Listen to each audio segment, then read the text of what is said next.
reaches over 7 million young citizens across remote towns and villages of India, and connecting young people with opportunities and hiring local role models for communities. So you remember he is a social entrepreneur, that is most important for us.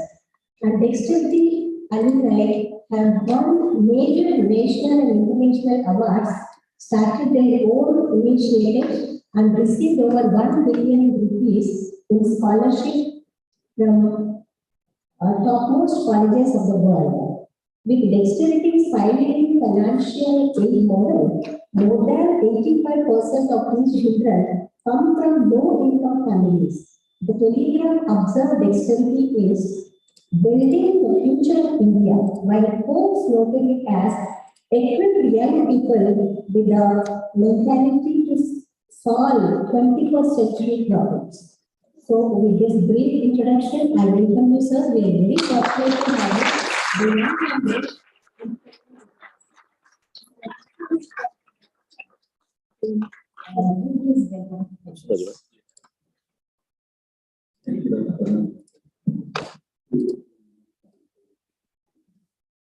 Most respected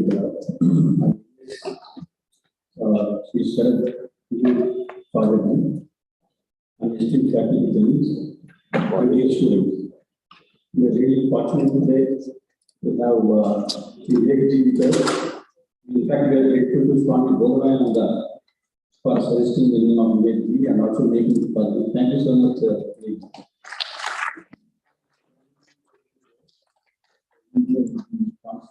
With the student, and we know the requirement of students, so immediately we spoke to you and said that it is talk to the students about it.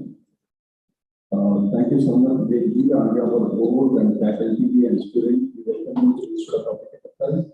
It was started in the 1964, mainly to like the public enterprises in terms of the training, research, and consultancy requirement. Over a period of time, the institute has trained many IAS, LPS, and IFS officers. And many senior individuals were trained by IPE. And IPE is the think tank for public enterprises.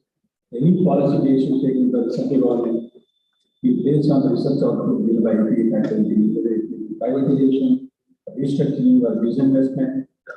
And we bring many senior executives here. And IPE started an exclusive program for public sector executives known as MBA Public Enterprise in the year 1980 in the affiliation of Usman University. And after that, we have started many full-time programs. And in 1995, we started PGDM. Now we have got intake of 240. 2007, we started PGDM retail marketing. It is called as PGDM marketing. And 2008, we started PGDM banking, insurance, and financial services. 2009, we started PGDM international business, which will take up 60. And 2012, we started PGDM resource company.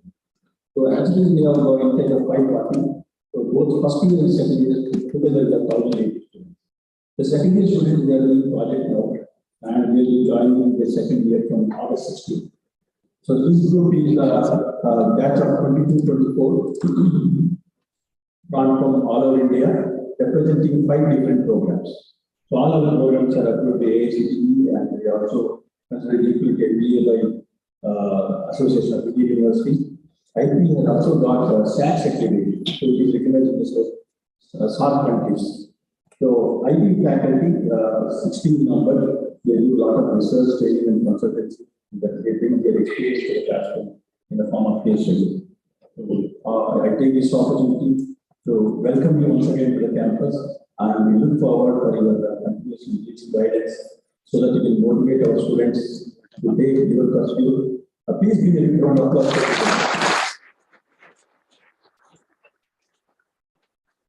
So we are saying that you can looking at the youngest qualities. I think he is who is said of Swami Vivekananda, you know how he has revolutionized the spiritual arena in the country, brought recognition to Hindu and quality.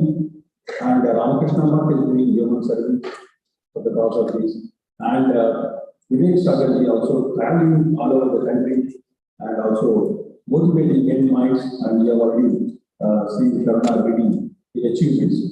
So it's a great motivation to all of us. We thank you so much once again.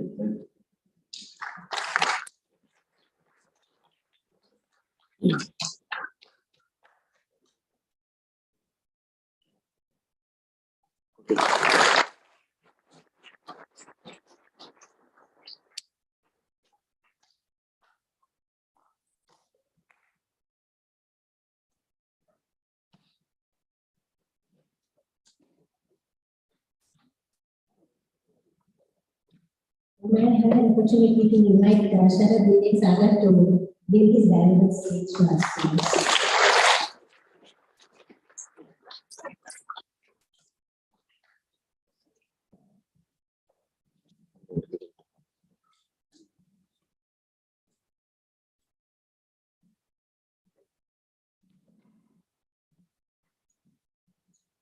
Thank you so much, ma'am, for the kind introduction. My heartfelt gratitude to Director Sir for inviting me and for welcoming me here at ITE. My pranams to members of the faculty. My namaskars to everybody in attendance. This is hopefully the start of a wonderful journey for you at ITE. And I am told that your seniors are not here yet. So this is their orientation day. When they come back, it will be a disorientation day. So probably I have been brought in to make sure that some antivirus is installed. I enjoy being among students, school and college students. I'll be honest, I enjoy speaking with high school students the most, because the most amount of positivity and optimism and energy that comes from high school students. Then you go to senior grade, and then that optimism is gone, that positivity is gone, that hope is gone. But it looks like a good tool, because at least you have a fresh start that you are taking. So it's a good thing. We have limited time, and we'll be using that time, I'll be saying a few things, and then hopefully you'll ask a few questions, and that is how we'll run this conversation. I know there has been an introduction that has put me under some level of burden. And if I was just introduced as some young boy from Bihar who will come and speak in English, that in itself would have been fantastic, right? But now all of these Harvard presidency and White House invitation, those things kind of make it challenging for me. Because nothing that I'll say will sound like, okay, he's even worthy of all of this. But, so that's a lot of pressure. But here's what I'm going to try and do. I know some of you might be extremely curious, so I'll give you a quick background into where I'm coming from and what I do in everyday life. And since most of you, all of you are management students, hopefully some of the insights from the work I've been doing for the last 14 years now. Don't worry, I founded the organization when I was 15 or 16, so I'm not a dinosaur.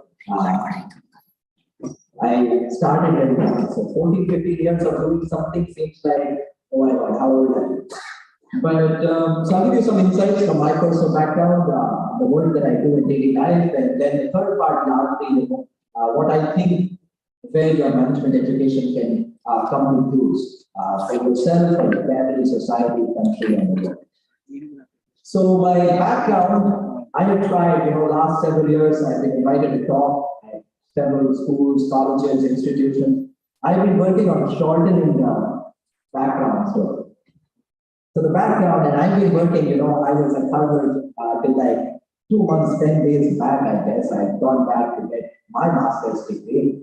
So that is good. The people ask me why they want to go get a master's degree now. I said because in Bihar, after all the conversation that has happened, then people ask, UG and PGDM. So I thought that during COVID, when everything was shut down here, Harvard was going in person. I had an offer 5 years ago to come complete my master's that I had left. So I went, I took my degree, came back. Now I can tell people that, I have done my postgraduate studies. I never thought that I had taken this statement that seriously. But 2 weeks back, a famous car company reached out to my office saying they wanted me to appear in a car commercial, which is surprising. But they have some series, I can't tell you the car company, I can't tell you everything, but there's some series where they are featuring a few icons. So they invited me to do the ad. So right now, the process is done, but I don't have a driving license. So somebody in my office, they called somebody that, okay, you have to get this driving license. So that person was very helpful. So my learner's license came. In my educational qualification, he's written graduate. So I was like, all this postgraduate work I did, hoping that one day I will recognize as a PG student. But on my learner's license, they were written graduate.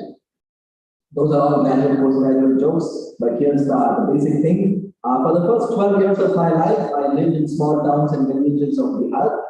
There were no good schools or libraries around, so parents taught us at home. My 2 siblings and I. And while we were studying at home, we were introduced, to the teachings of Swami Vivekananda.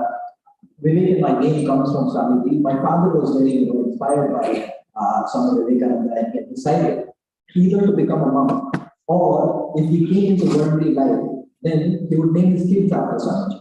So Vivek comes from Swami Vivekananda. So I was very inspired by Swamiji. Swamiji had a very simple model. He used to talk about, give me 100 good people and I can transform this country, transform this world. I wanted to be one of those 100 people. And when I was living in this small town, first part of my education was reading Swamiji, second part of my education was reading newspapers, and third part of my education was reading textbooks. So while reading newspapers, many times, I would read about some child in the country who won an international competition or went to a major university on a full scholarship or represented India. As a kid, I also wanted to do it. But since I was not enrolled in any school, I could not participate. So I picked up a very simple habit. I started writing down from that news article the name of the competition or the name of the scholarship, who can participate and how, and the month in which the story appeared in the newspaper. By the way, these newspapers used to come one day late. These were the places where I was growing up, small towns, remote villages of Sagar. So I picked up this habit. When I was 12 years old, of course, my siblings were older. I'm the youngest kid of the family. How many of you are the youngest kids of your family? Very nice. I will not say much.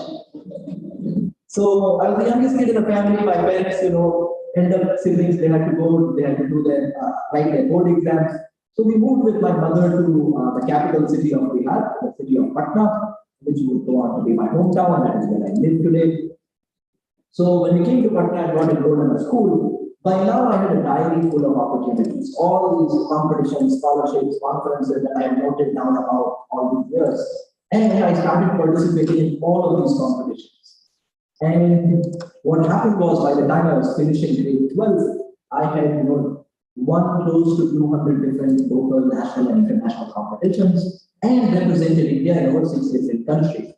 Now, in this journey, when I would go to places like Japan or South Korea and represent India at a global platform, I noticed a major problem. I saw that at these platforms, many times the conversation was about literacy and poverty and development, access to clean drinking water, climate change, all these things.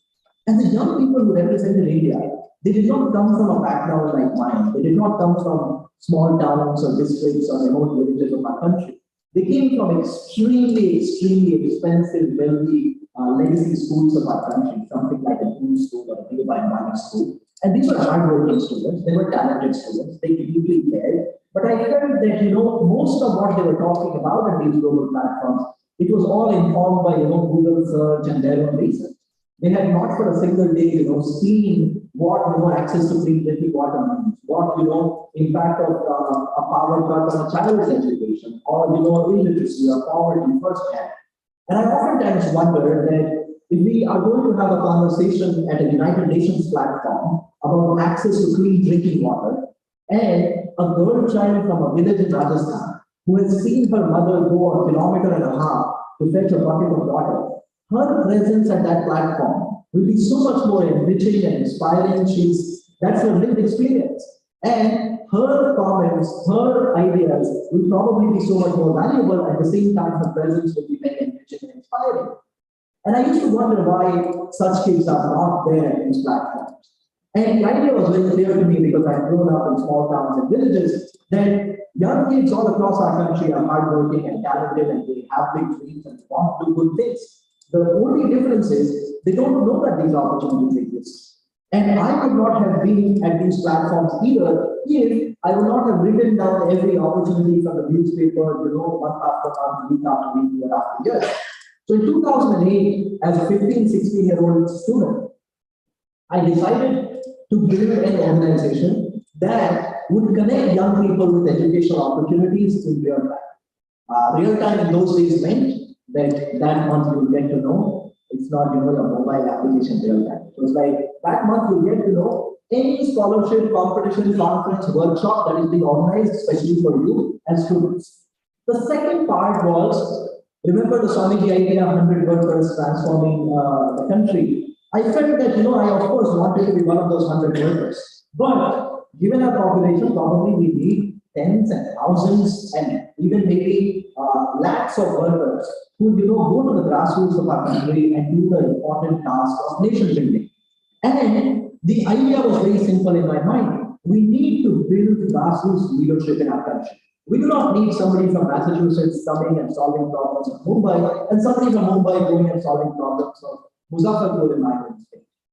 We need to build leadership bottom up. So Dexterity started, if I can put it in two jargons, because everybody loves jargons, we hate it at Dexterity. But the first part we wanted to build was an opportunity superhighway. If there's an opportunity, any child should be able to have access to that opportunity. It can be NASA Space Settlement Conference, it can be Google Science Fair, it can be Intel Science Challenge, it can be an NTSC scholarship, PPP, whatever it is. A child should be able to know about that opportunity the day it comes out. The second thing we say is build local role models. We love President Kalam, we love Sachin Tendulkar, but we also understand that for our young kids in small towns and villages of our country, President Kalam is one in a billion fairy tale example. For our young girls in our country, Kalpana Chawla is one in a billion example. Not every child thinks that I can go on to become President Kalam or Kalpana Chawla or Sachin Tendulkar. They think, one person in a billion becomes that. Our kids need the first girl child from a village to get a scholarship to go to a top college. Our kids need the first child from a particular district to start something of his own or her own. And that is what Dexterity calls local role models. So the first part of the work that we started doing was connect kids with opportunities, but we went one layer deeper. That was, many kids come from families where parents may not be able to handle and teach them how to participate in that competition. Many times, teachers might not also be able to prepare them to compete at that level. So how do you expect a child who has never written an essay in his or her life to participate in a New York Times essay writing competition? So what we do is, with every opportunity, we also give kids two preparation material that are usually of the nature of how to write an essay, how to structure an argument. Those basic things which are usually world-class material that kids can learn from and participate. Gives them more exposure to different fields, allows them to experience different avenues, and of course helps them to move forward in whatever field they are interested in. This is how the opportunity superhighway part started getting taken care of. The second part, to build local role models, we realized that in one day, we can maybe connect millions of kids with educational opportunities. Today, we connect close to 6 to 7 billion of our students with educational opportunities every day. The other part is not so easy, doing it with millions of kids every day. So the other part, we understood our limitation. We decided we are going to pick young kids from different parts of our country, largely from remote areas, largely from low income and middle income background, and begin working on their leadership development. Allow them, to learn how to think critically. Allow them, how to do their research. Group them as leaders, group them as communicators, give them exposure, give them a worldview so that they can also, brush shoulders at national and global platforms with any kid, and they should know that they are as good as any other. So this is the work we started doing. Dexterity was not founded in one day, and it was not founded by one person. Every day, the experiences we were seeing, talking to our kids, that builds the organization. So usually I go too deep into my story, which I am not today. I'm going deeper into the dexterity story because there might be a few things for many of you to pick from that. So today, there's a platform called Dexterity College, which is incredibly popular for several reasons. Dexterity College was not founded on day one, not even in its fourth year. It was founded when kids from the leadership development program who were connected to opportunities within the dexterity system, who were trained as part of the leadership development, where, by the way, the graduation task at the leadership development program is solving a Harvard Law School negotiation. They're probably the youngest kids in the world to solve a Harvard Law School negotiation when they're like 14, 13, or 15 years old. But they get immense confidence, courage, creativity. They're concerned about the society outside and they want to do something. They started coming back to us saying, all right, I have really interest in economics or public policy or these things. I want to study at, at MIT or Harvard. How can I do it? We realized most people would have been like, okay, most of these kids come from low income backgrounds or middle income backgrounds. They shouldn't even be thinking about it. We thought a different way. Most top 500 universities of the world have extremely rigorous selection processes, but if you get selected, most of them are lead blind. That essentially means getting in is the tougher part. If you get in, you can get a full scholarship. So you're like, this will be perfect for our kids. They are trained that rigorously, and who knows, some of them might go to top institutions. So that is how Dexterity College was founded. But the leadership development program gave birth to the career development program. Because our local role models, we realized, whichever district of our country we were preparing them in, they needed to gain and earn the respect of the local community. And education and degrees, interestingly, give you that command. Even that voice is within your family and voice within your society. So we built the career development program as well. And now fast forwarding that story, 14 years later, today we connect young people with educational opportunities through our leadership development program, career development program, young professionals development program. We say we are building next generation leaders for our country. And it has begun to show. This year there was a competition that took place called Climate Champions 2022. And 6 teams, I think, were in the global finals. These were some of the top teams. There was a team from London School of Economics, there was a team from Imperial College London, a team from HEC Paris, a team from HKUST, a team from IIT Bombay, and a team of 5 high school kids from Dexterity. I don't think they deserve applause yet, because when all these business schools and policy schools were competing with the best possible climate solution, at the end of the day, in November, the team that is going to receive their award at the UNESCO headquarters in Paris and receive 7,500 euros each is the Dexterity team. They beat some of the best business schools and policy schools across the country and the world, and they did it. But that is the rigor that we're talking about when we talk about the leadership development and career development in general. In past 14 years, our kids now have received more than 113 crores in scholarships from top institutions across the world. And this past week, you might have seen a kid from Telangana who just received a 1.5 crore scholarship, and that news article was going around. 2-3 weeks back, you probably read about the first Mahadalit kid, that is a category that the government of Bihar created for the poorest of the poor in a social group. The first kid ever to go to the United States on full scholarship, that news was viral. The kid giving an interview outside. But these are, in December, you probably saw the picture of a young girl from Tirupur in Tamil Nadu, the daughter of a small farmer who had never taken a train outside of Tirupur, going to the University of Chicago, one of the top 3 universities in the world on full scholarship. These are all Dexterity kids. They all came into the system when they were 12, 13, 14 years of age. They were connected to national and global opportunities. They were trained within the leadership development program. Then they were further groomed within the career development program. And today, they are at top institutions as Dexterity College Fellows, as Tech School graduates. But this is essentially what Dexterity is doing. If I am going to be audacious enough to tell you the future vision of Dexterity, this is what we imagine. In 25 to 35 years, in our country, most young people will be leading organizations and doing the important work of nation building. They would have all come from the Dexterity network. They would have all, lived together during the leadership development program. They would have all, been in residence together, they would all have a camaraderie. But most importantly, that deep conviction that, it doesn't matter where we are coming from, it matters where we are going, what we are heading forward to do. So that is, the exciting work of nation building we think we've been able to take up at Dexterity. Telling this story 10 years ago or even 5 years ago was not easy because nobody wants to hear from a 15-year-old how high school education can be.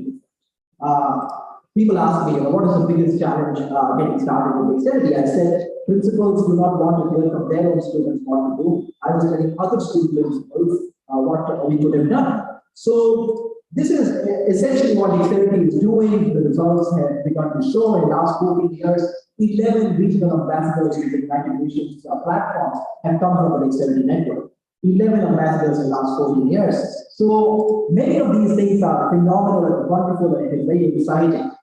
Our kids come with some very deep commitments. We see leadership as very simple. We don't think that leadership is what happens when you get a position or when you are on television or when the optics are great. We believe that leadership is your ability to deliver value through whatever limited expertise you have. Now, this makes sure that a 5-year-old child who knows only how to walk, if that 5-year-old child helps a 3-year-old child learn how to walk, the 5-year-old child is a leader. When that child will be 15 years old and knows, how to read or write, or how to write, good English, Hindi, Kannada, Telugu, Odia, whatever it is, that child, if that child helps an old grandmother write a letter for getting a widow pension card, that child is a leader. The same child at the age of 25 can be, writing policies at a think tank, or, can be doing some research that will influence a particular field. These are the kids who at 35, 45, or 55 will be holding important and influential positions in different parts of our country and the world. But that is the leadership we are preparing our young people to take forward. Many of them have started, non-profit organizations and for-profit organizations. Many of them have studied at top schools in the United States and around the world and have returned to India and are invested in the important work of our times. But this is largely the Dexterity idea. What do I have to say to you? Since I hope by now I've given you kind of a background of what I was doing when I was a young kid and how that influenced me to do what I do every day today at Dexterity. There are 3 basic things you teach our kids when we talk about entrepreneurship in general. And I know many of you will be leading organizations tomorrow, either as entrepreneurs or as leaders within entrepreneurial organizations. Here's something we tell our kids when we begin talking about entrepreneurship at our Leadership Development Program. It's called the Dexterity School of Leadership and Entrepreneurship. It was founded 2 years before Startup India was even a thing. 2012, we built Dex School to build young, passionate problem solvers and leaders in remote towns and districts of our country. When kids come in, there's a lot of training that goes in, and then when we get to the entrepreneurship part, we tell them 3 things. 1, money is not a bad thing. Way too many of us grow up thinking that money is a bad thing. Warren Buffett says money is a good way to keep score. Then about energy, they say, can either be created or be destroyed, can only be transferred. Likewise, value, it is transferred. You go to a cinema hall and you get some entertainment value and you pay a financial value. You go to school, you get some knowledge value, you pay some money for it. So if you create value, you'll not die of poverty. You'll not die poor. Something will take care of you. But the first part is money is not a bad thing. It's a good way to keep score. It's a good way to see what you're doing is valuable or not. Now, many of you might want to go on and become social entrepreneurs.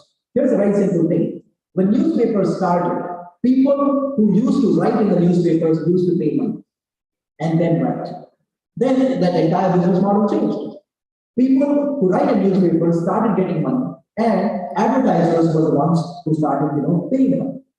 Wimbledon is a classic example. 2 people play the sport, everybody else pays to watch them play the sport. So, even in social enterprises, if you're doing something that creates value, someone is going to pay for it.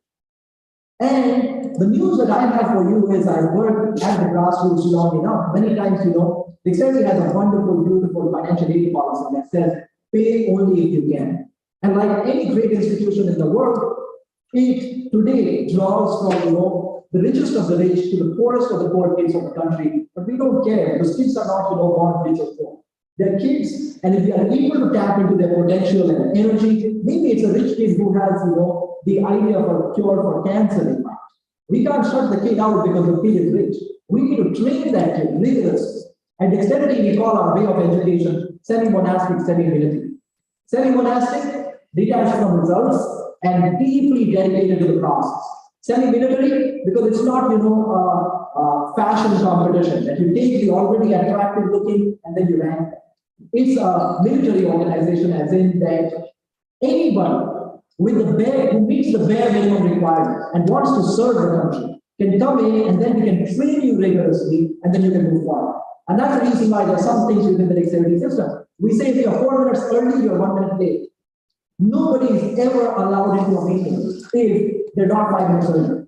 So if there's a Dexterity class or Dexterity meeting that is going to happen at 8 p.m., 7:55 p.m. you have to be there. If you're not there, you're out. We give our kids a book called non-negotiables. When kids come into the Dexterity system, they have a book. It's called non-negotiables. It says what we always do at Dexterity, what we never do at Dexterity, and what we commit to do at Dexterity. And those rules are very clearly laid out. No cribbing and complaining, no matter where you come from. Your excuse cannot be that, this is not working, that is not working. There's a lot of empathy, but then the lines are drawn very clearly. So that's the kind of training that goes in. But the first part I was talking about was money is not a bad thing. It's a good way to keep score. The grassroots story that I was going to put to you was many times we have a financial aid model that says pay only if you can. We do not accept any donations. Next year, we might open up for donations from our own alumni because now, many of them are almost cribbing that we want to give to the organization, Next year, we are turning 15. So we open it up only for our alumni. But many times, kids who we know come from economically constrained families or low income backgrounds. Many times they come in trying to pay their program. So why are you paying the program fee when it is free for you? Like when you don't have to pay.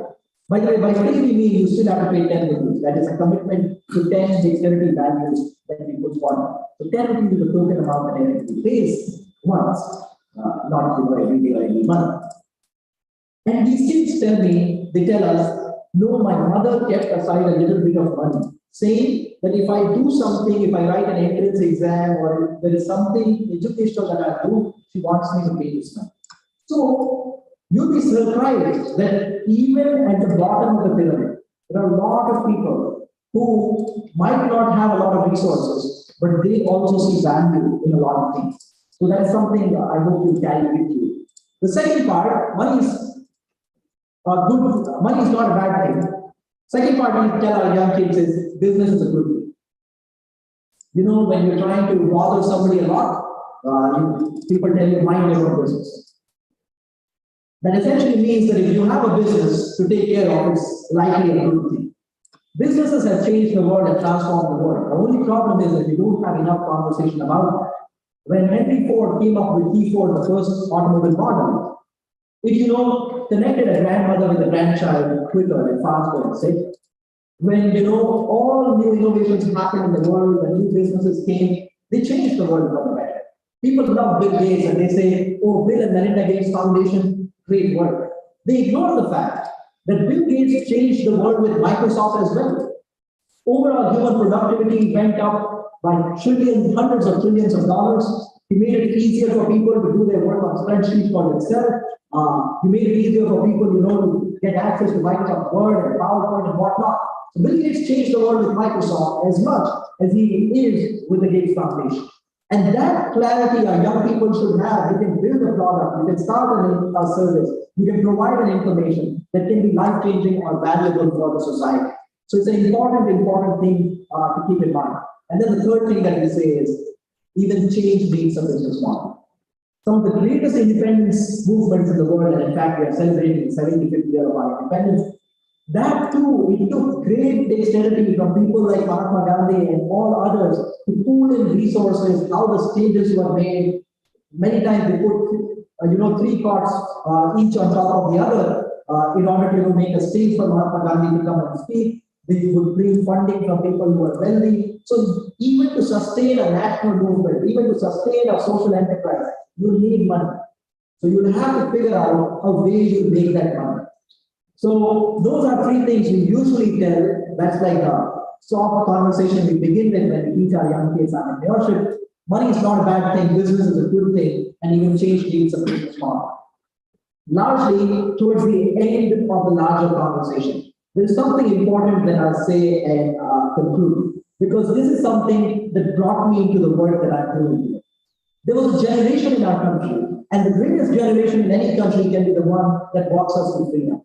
And there was a generation in our country that walked us to freedom, and all of them were also inspired by Swami Vivekananda. Swamiji talked about, India's greatness, the greatness of our culture and civilization, and India as a nation. When we were living in darkness, when we were, a British colony, people had lost the faith and confidence.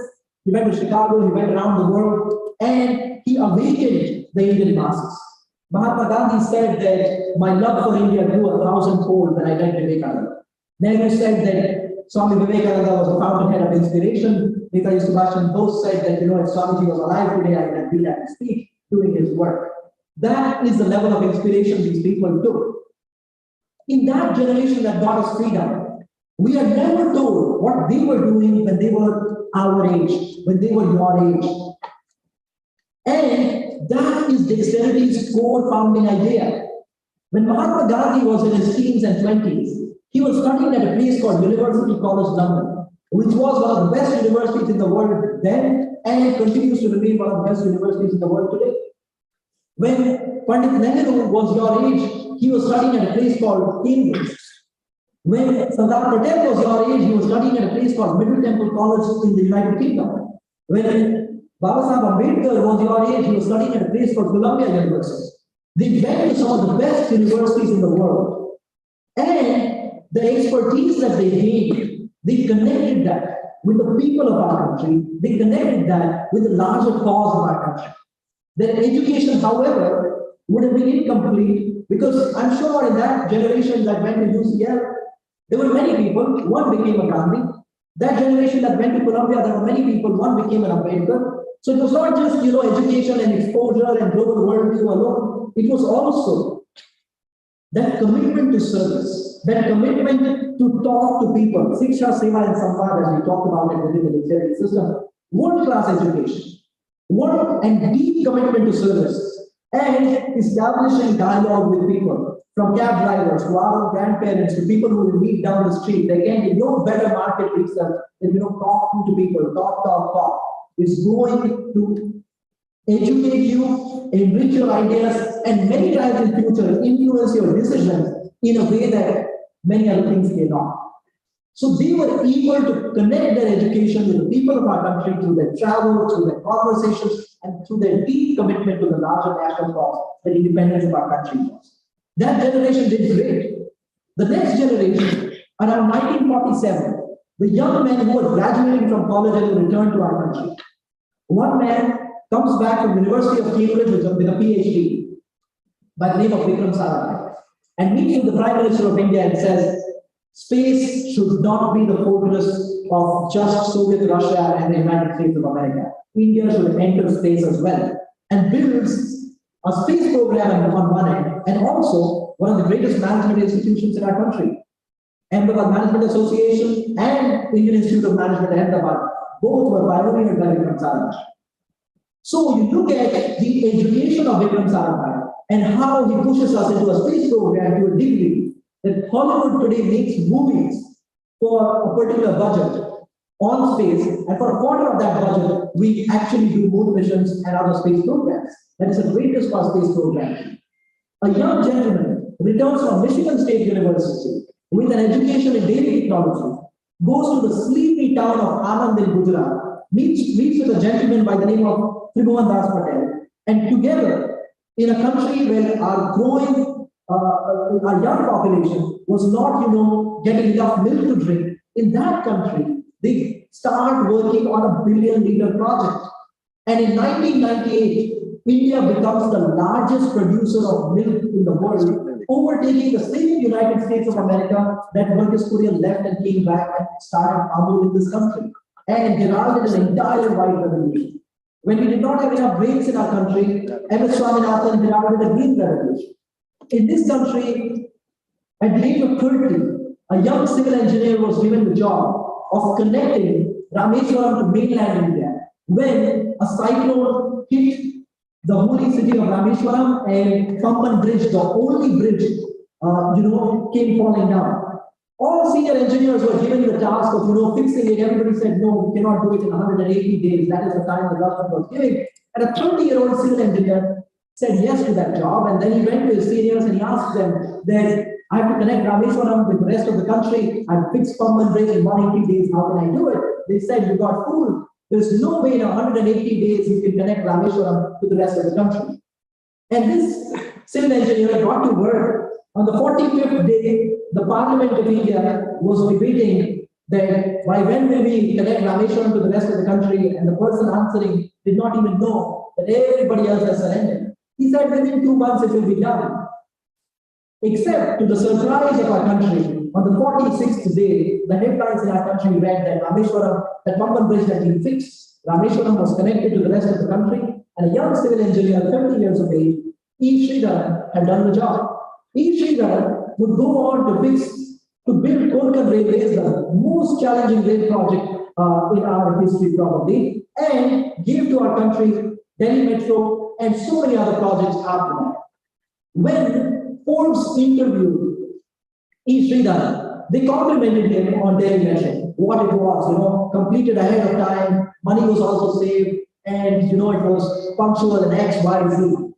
Shri, otherwise a very simple gentleman, intervened and he said, cheapest. He said, when we were working on it, our idea was that, a mother can take this metro from one part of Delhi with a bucket of vegetables in the morning, go sell it.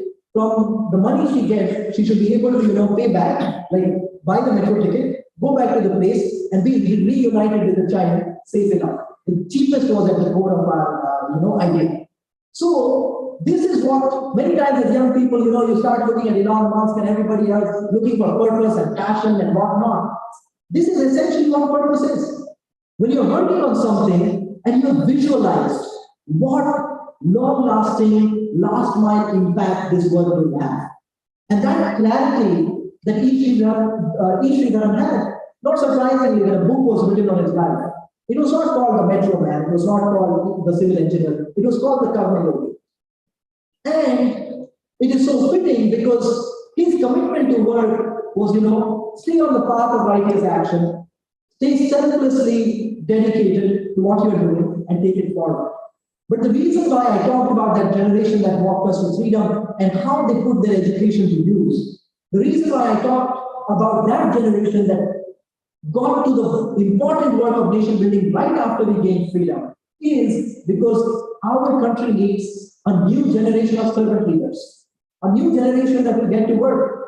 We have to put more kids through school. We have to make sure our hospitals work for everybody. We have to make sure that, our agriculture is, as modern and as prosperous. There's so much work that remains to be done. And for that reason, your education can matter.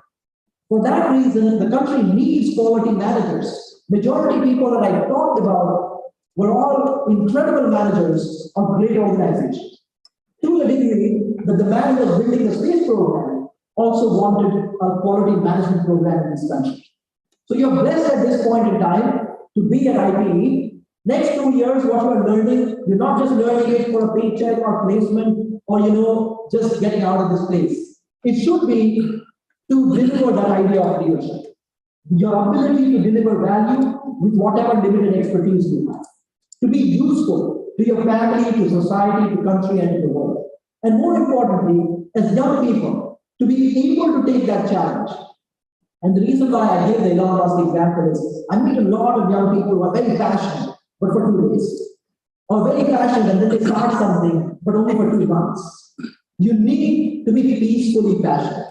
At Dexterity, we talk to our young people about being peacefully passionate all the time. Much of the important work that you do in the field of sciences or, in the society, it will need very long-term commitment. It will need long-term investment. And you can't be passionate, watching one YouTube video or seeing some entrepreneur. That peaceful passion needs to be nurtured within. When you are committed to something long enough, entrepreneurship is not about, rolling out a Ferrari 6 months after founding a startup.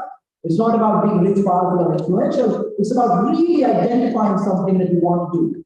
Bill Gates and Paul Allen were walking down a shopping mall in our language when they saw on the front of a magazine the picture of a computer. And they said the people who run this computer will be on the cover of this magazine in some time. And they had a very simple idea: software will run the world. Today, software runs the world. From a hospital desk to your reception desk. And because of that, Bill Gates is a billionaire. Mark Zuckerberg, say what you will about him, wanted to build, even before he built Facebook, he had built a small software called Zucknet within his family for the Zuckerberg sisters and brothers to communicate among themselves. He had a very simple idea that they can connect everybody and they can have some real-time communication. Steve Jobs, about him, Bill Gates said that the world is richer today because Steve did not choose to be the richest man at his own funeral. And Steve Jobs again had this deep desperation that devices should be beautiful, hardware and software should be connected, and it should be like the bicycles of the mind. These are ideas that drove these people to build something. Since they built something of value, of course, they solved a problem large enough, or they offered a service large enough that it benefited a billion people, so they are billionaires. You do not become billionaire by going to a motivational speech and watching a few YouTube videos or pasting the picture of an entrepreneur or something. It is really seeing what is within me, how it can connect to something outside of me, come to real life, and really be of value to people outside. So this is largely what I have to say. I hope it is perfect timing for us to open it up for questions. Thank you very much for your patience.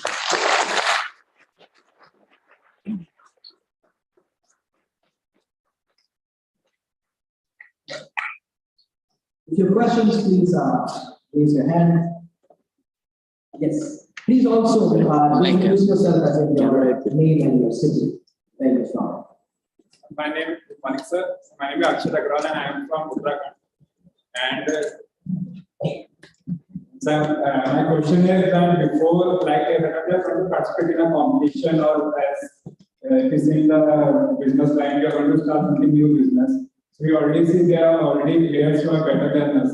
Then a thought comes from within that already they are better players than us, and how will I be able to compete with them, or how will I be able to challenge them? So I don't take the step of even participating, and so how can I overcome that thought that I should go and take a risk? So is it about competitions or is it about starting something? Okay. Because if it is about competitions, you have to participate. Like it can be any competition, it can be an ideas competition, whatever it is. You have to participate. Cannot go in with a mindset that you are better players than us. Having said that, if it is about starting out, the problem happens majority of times when everything that we are doing is focused on very external engines. It has to be focused on internal engines. Your drive. When I was a kid, there was a quotation at the back of my notebook. I don't know how many of you are using notebooks. Navneet used to have these quotations printed. So one was, if your happiness comes from outside, so just like that, if everything that you're doing, if it comes from outside, there's a problem. You cannot be looking at external players and then, either in a positive way or negative way, be brought into it. Of course, you have to know about it. Of course, you need to know your competitors. But the first thing is, why do you want to start? Is there something unique that you want to offer? And just because I say this often, 10 boards we made a hype around it, and then 12 boards we did the same thing. Then with engineering and medical, we did the same thing, created a lot of hype around it. Now we've created a lot of hype around startups, which is a good thing. But now many people just want to start up for the sake of startup. You really have to see, okay, where I'll come in and deliver value, which is really unique. And remember, many times, it might not be in terms of the product, information, or service you deliver. It can also be, the age group that you deliver. It can also be, the location or areas that you target. So there can be so many different ways, or the price in which you are able to do. You really have to see what sets you apart. What's your USP, as you would say, as a management student? What's your unique selling point?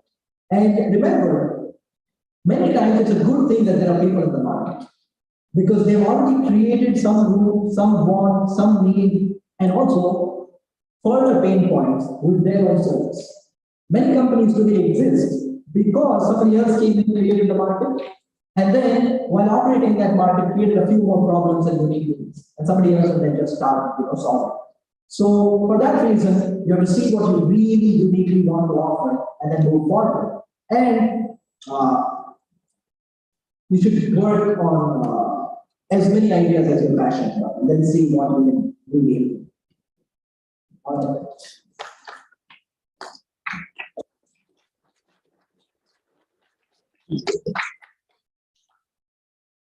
Yes.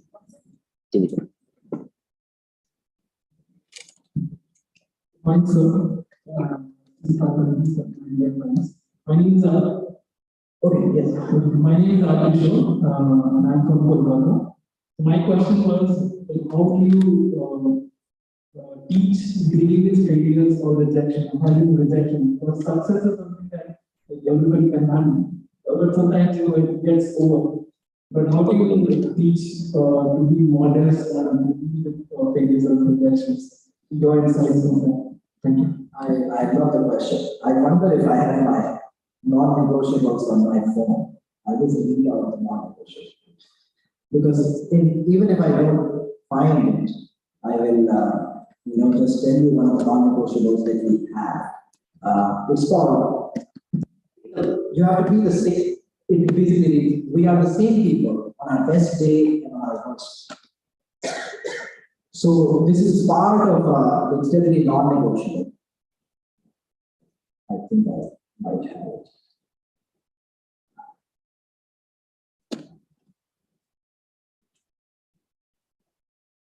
Okay, I'm probably not getting it right away. But part of the training is that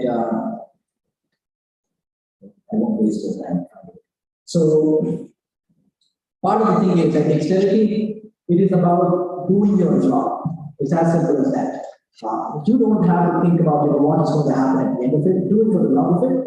Do it because you really want to do it, and don't care about what results are going to come in. That's the reason why also when opportunities are limited, then people have different kinds of concerns as well. The rule within the Dexterity system is that all the opportunities that kids are connected with every month they have to participate at least in one opportunity.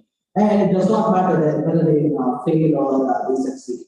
And the entire focus is on participation because you're gaining a lot more from participating than you really can stop it. So, and the most important thing is we talk about being the same person on the best day and on the worst day.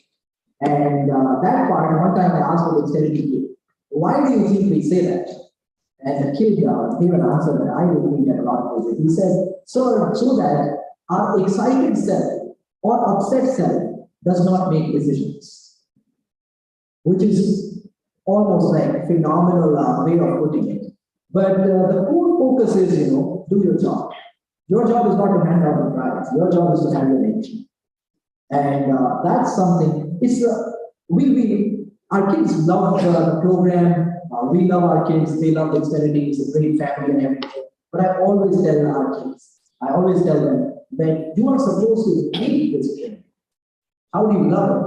But it is supposed to drain. It is supposed to, when they come in, they watch a movie. It's a movie based on not based on, it's a true story. 1980 Winter Olympics. The American ice hockey team is playing with the Russian ice hockey team. The Russians are looking for dominance, so they send their military generals and leaders to play ice hockey. And it's a great team. For the last 20 years, they've been winning all Olympic medals. And the US, they have a rule that anybody who turns pro, that means starts playing professionally for money, cannot represent the country in the Olympics. So they are sending kids from college. So these are 18, 19-year-old kids. And that is the year when these kids go on to, They are trained rigorously, they go on to actually beat Soviet Russia, and they win the Olympic gold. It's called Miracle on Ice. It's like a very good case of leadership and management and whatnot. They teach it, they publish memorials every 20 years, 25 years. But our kids watch that when they come in. The training is pretty rock solid. So the mindset is about, getting the job done. There's empathy is a very important part of the dexterity system. Dexterity 10 that we talk about, we say 4 key skills: critical thinking, research, communication, and leadership. 2 core values: empathy and fearlessness. 2 core commitments: public service and nation building. And then finally, we say driven by a scientific temperament, grounded in spiritual values. So those are the 10 things. Empathy and fearlessness, why we talk about it? With the softest heart, process everything that is going on. But once you've decided, with the deepest courage, just do it. Also, within the system, there'll be a lot of empathy, for you throughout. But we can have a lot of empathy for you, but 8 p.m. is 8 p.m. If something went wrong, you should know beforehand, communicate. But that way, the training is pretty rigorous, and they know how to hit the ball, not fall. But it comes through practice, I guess, and it comes through a support group, which is also doing, like when people are going through hell with you, you probably begin to enjoy the hell part. So there are other kids also similar age doing something like that.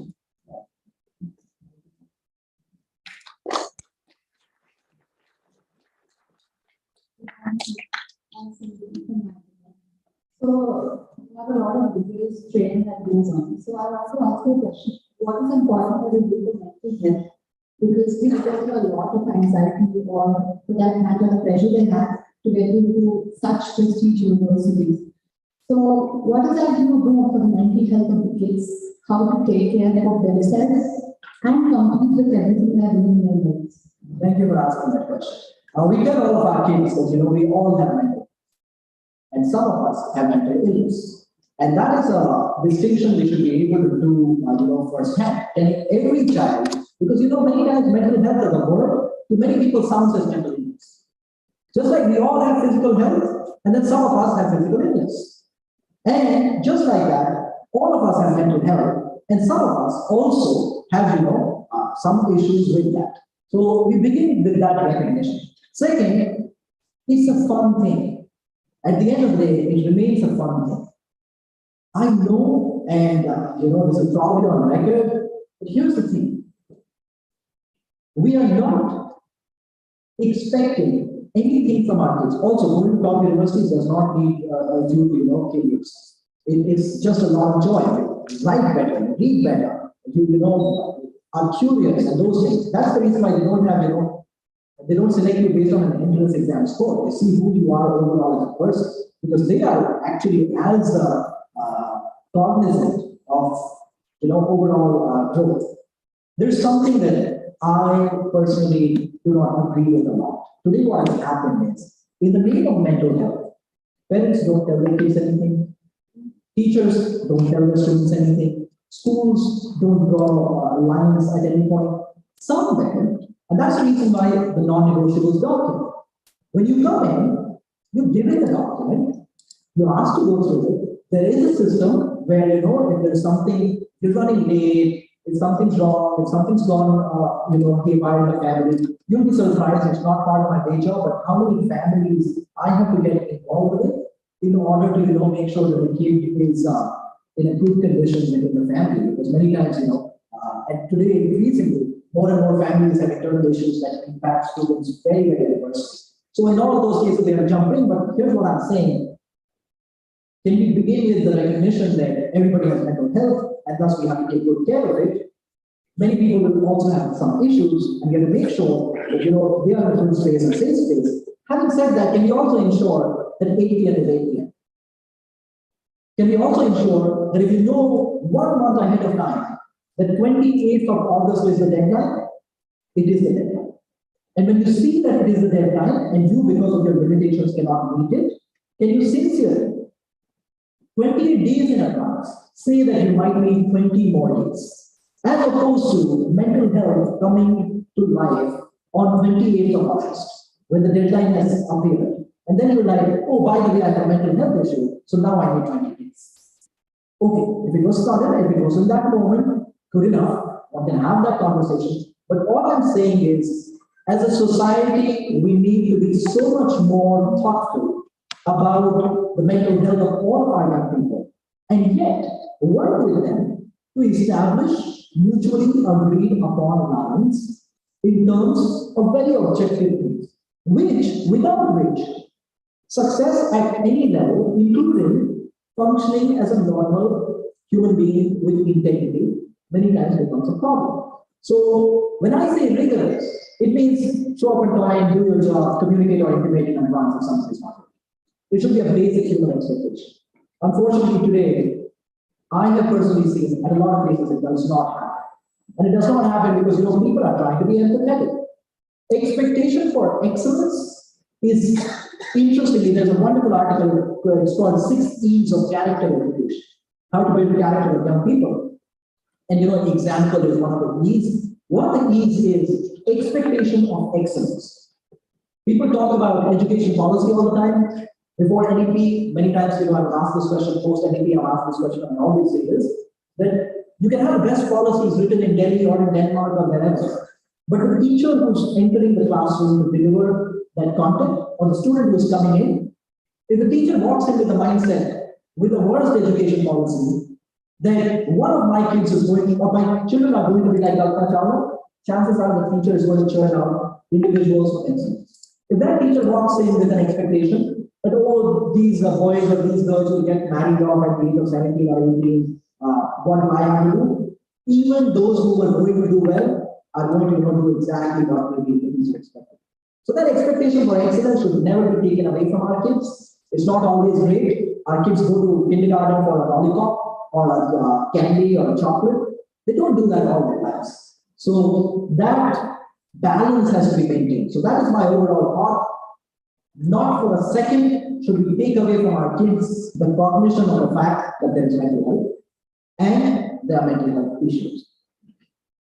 And not for a second should we also, compromise on some set things that are needed for proper experience, proper education, or proper engagement. Those are my views. I'm open to learning. I'm open to other thoughts because the simplest things that come in is, oh my God, what's going to happen to mental health of the kid? The kid is waking up at 7 a.m. or 10 a.m. Like, that's not done. So, but yeah, I wonder if I have sufficiently answered your question, but that's my point.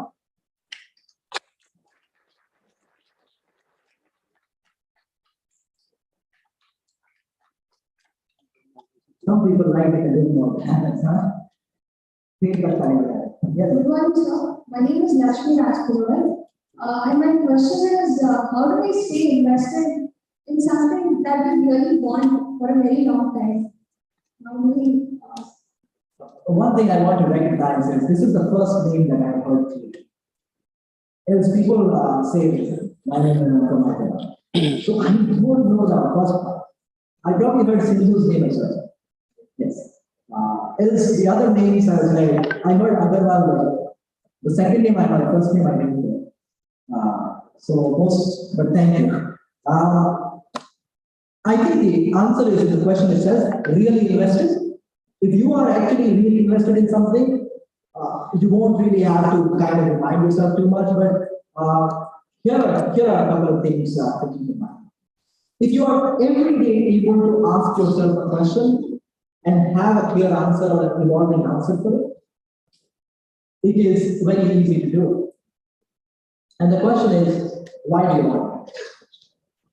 In the 2016 presidential race in the United States, I'm saying it without any bias towards any candidate, Hillary Clinton said to her chief of staff, why am I doing all of it again? The chief of staff did not feel great and said, madam, you go to the White House. And Hillary said, but I've already been there. That's a dangerous thought to creep into your mind when you are in a presidential campaign of your life. But, so that's the reason why are you doing it has to be very, very, very clear. The second thing is once you're down the road and you've been doing it for some time, always ask yourself when you are upset or when you're looking for new ideas or when you're looking at what you should do, why did you get started in the first place? It's as simple as that. And if you are still connected with that idea, why did you get started in the first place? You won't need anything from outside. You have that kind of conviction, and you have that clarity of thought. But okay, yes, this is my thing. This is why I want to do it. So why are you doing it? And then why you started in the first place? I had the great honor of, being the team manager of Harvard Hockey when I was in Harvard. By the way, I was inspired by the movie long back. There's no ice hockey in that country, but I was the team manager for Harvard Hockey when I was there. We were the Ivy League champions. We had to brag about that a little bit. But when we would, and our games would be broadcast on ESPN. In US, college sports was a big thing. Two of my boys who played on the team, they went on to play in the Olympics last time. So it's just phenomenal. Many of them are in the NHL now and everything.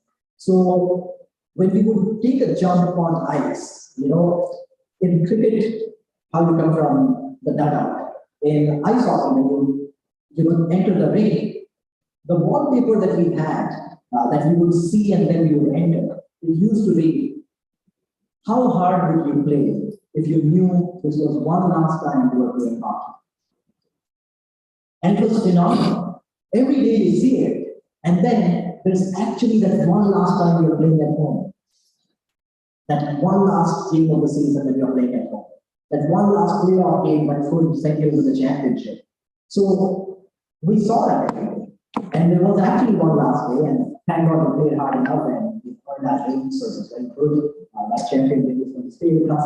But that clarity, I think, is very important. With Dexterity, we say, the problem is we never tell our kids, why do we send you to school and why do we send you to college? Many of you have been through 12 years of schooling. I wonder if a school principal or a teacher ever walked and said, have you ever wondered why do we send you to school? That conversation never happens. Why do we send you to college? So those questions I think are very important. Other questions? Thank you, sir.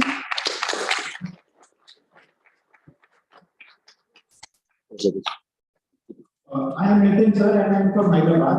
What's in your hand? Nitin Kumar. Nitin, yes. So my question is, as you have mentioned in your speech, that many of the people are going to Ivy League colleges or any other overseas colleges on scholarship. So how many of the people are coming back to India and working in India or for India?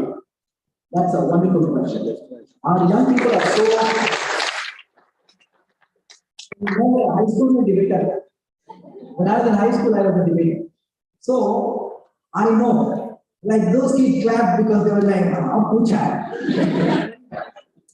So I know why people clap there. That's why I also don't pause for applause. Like, let me talk about it.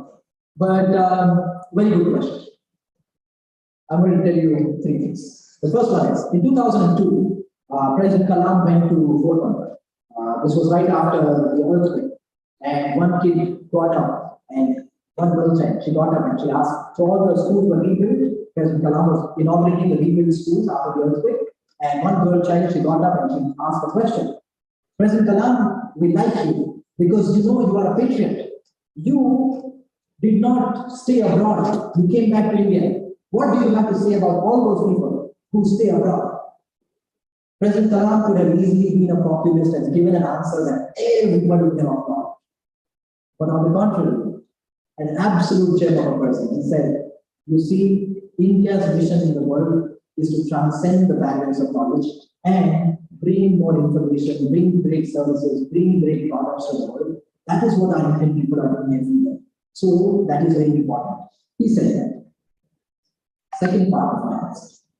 Our young people are so hardwired to go back, to come back to India, that sometimes I have to sit down and tell them that, hey, if you get a good job for 2 years and you can make a little bit of money and support your family a little bit, and then come back and nosedive into social work, I would encourage you to do that. Not everybody needs to, take that suicidal risk the night of their graduation. When I finished my undergrad, I returned to India the same night. When I finished my postgrad, I returned to India the same night. Not everybody needs to do that. And many times, good experience can come. So we tell our kids that two things. One, if for a couple of years you want to earn a little bit of money in dollars and give that money to your family. But most of these kids, they have only lived in poverty. The kid who I'm talking about from behind is living in a family, like we are right now, despite his scholarship, we have a full scholarship of course, but right now the scholarship does not get activated. We are buying shirt and shoes for him. Why should that kid not, work for 2 years and get a little bit of money, give that to his family, and then move dive into, education for tribal kids, or education in remote areas? Why not? So we give them that mindset along with our mindset. If the best cancer research is happening at Harvard Medical School, I want my Indian citizens to be contributing to that. It's as simple as that. Then it is stupid that, okay, I was going to be a cancer researcher, the best possible cancer project that was being worked on was at Harvard Medical School. I left that, and now I'm, a doctor in a remote district of Bihar. Very good. But the world and the country could have gotten something fundamentally different from your education. So that power of discrimination, that, being able to distinguish, we ask our kids to have in mind always. What will give you, if 2 years of work will give you financial stability, take it. Second, if the best work in that field is happening collectively, the Large Hadron Collider experiment for God particle that was happening, in Ghana, you could not have like, no, I'll do it in Zuckerberg. No, some things are done with global collaboration. Like somebody would have said, no, I'll make the vaccine, but I'll not make the vaccines, with Pfizer and Covax and this and that. No, sometimes collaborative work where it is happening, there we encourage our young people that there don't, just take a flight back and say, sir, I'm a true Deshbhakt, I came back. You can be a true Deshbhakt by doing that. That's the second part. The third part. My chief of staff graduated on May 19th and May 20th. He was back at the office as a full-timer, sleeping on not even a mattress, a folded bed sheet, not even maybe 6x2 or 6x3, and he's a full-timer.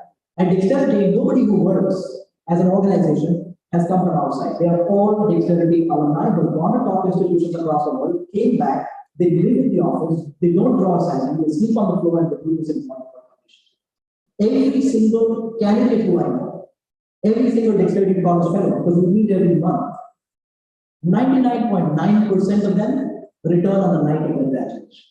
I don't know, by the way, I don't want you to see them as patriots just because they return on the night of their graduation.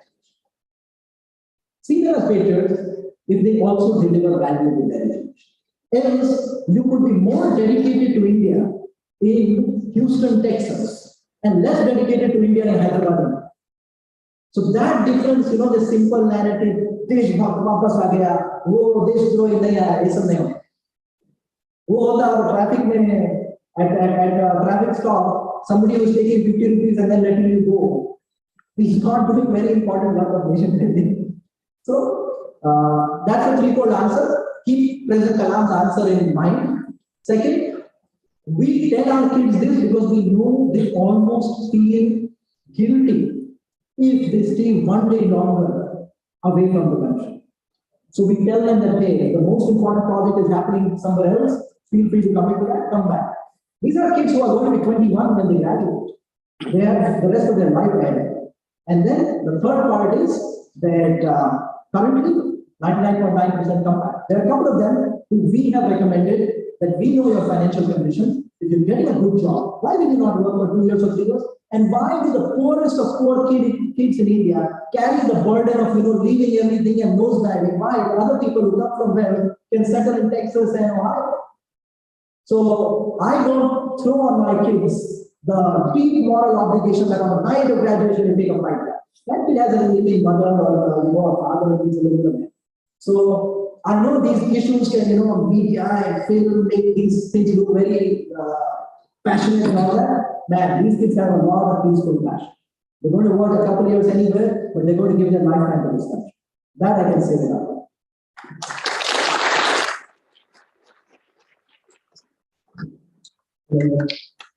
I'm sorry, my question is that, as you mentioned earlier, that it's not mandatory to pay the fees, except that the net rupees is not mandatory. So how do you keep your revenues and how do you pay your expenses? It's not an ideal thing for an organization which doesn't have any regular income. So how do you manage the part of the reason why our full-timers don't.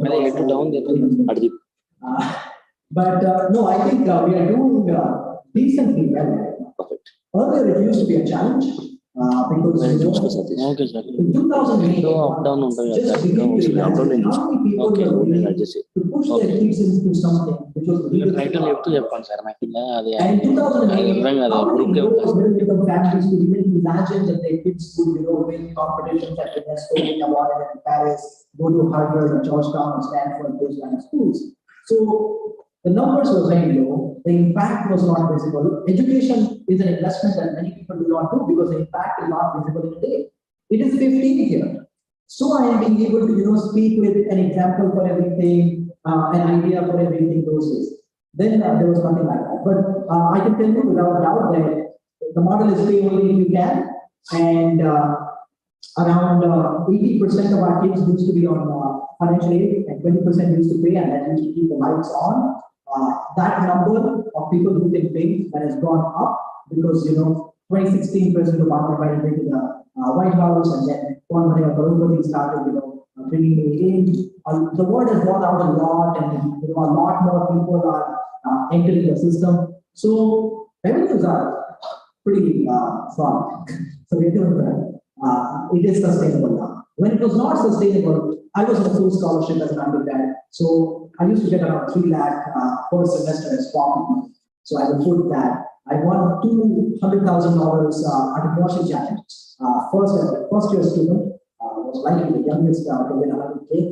So I won the entrepreneurship challenge, and then I won it again in my junior year. So check. Yes. So that money also, you know, funded the organization. Then besides that, any prize money that we received, anything that funded the organization, but we did not take any money from government or corporate because we wanted to make sure that the purity we attach to our work and the autonomy we maintain of our work, we are able to maintain that. So that is what we do. But right now we are fine. If we need anything, we'll let you know.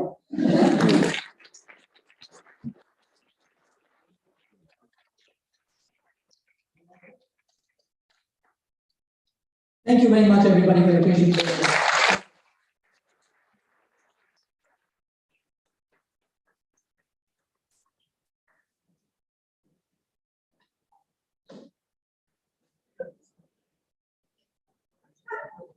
Distinction I don't understand.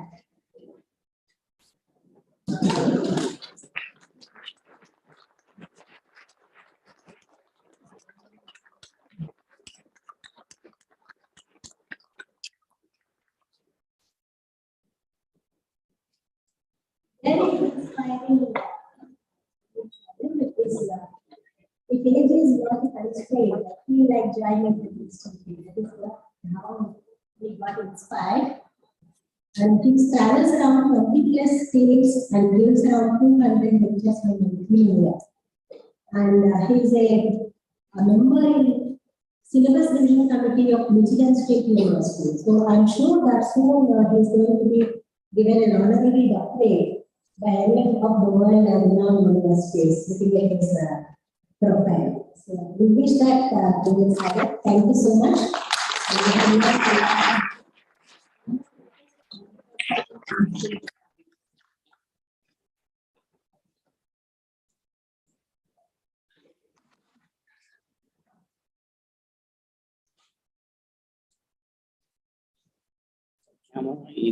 తీసుకో అక్కడ సతీష్ సతీష్